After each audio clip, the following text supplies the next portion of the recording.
Fatima Shirazi homemade product इस्तेमाल करने से 1 मंथ में 10 kg तक आप अपना वजन कम कर सकते हैं।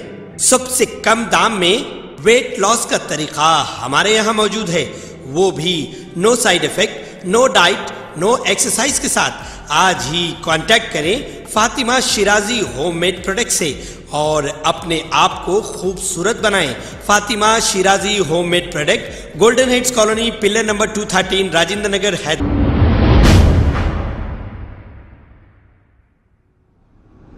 अस्सलाम वालेकुम नाजरीन, मैं हूं मोहम्मद अब्दुल हकीम। आइए देखते हैं आज का ये खबरनामा। नाजरीन, आज हमारे चीफ मिनिस्टर केसीआर साहब ने एक कैबिनेट मीटिंग रखी थी और अभी लॉकडाउन के बारे में कुछ तफसीलात नहीं आए हैं। अब हमें कई लोग कॉल करके ये पूछ रहे हैं, क्योंकि लोग परेशान हैं, अचानक अगर लॉकडाउन हो जाए तो फिर उन गरीबों का क्या होगा। इसी वजह से हमें लोग कॉल करके पूछ रहे हैं।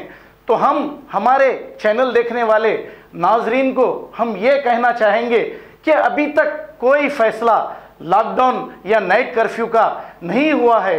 आप परेशान मत होइए। अगर जैसे ही हमें ये इत्तला मिलेगी हम आप तक ज़रूर पहुंचा देंगे।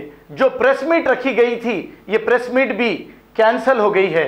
अब देखना यह है कि कल क्या होता है। जैसे ही हमें तफसीलात मिलेगी हम आप तक ज़रूर पहुंचा देंगे। खबर है शहर की, खबर है गाँव की, खबर है सारी दुनिया की। 7H न्यूज़ पसंद आए तो लाइक कीजिए, शेयर कीजिए और सब्सक्राइब करना ना भूलें। 7H news.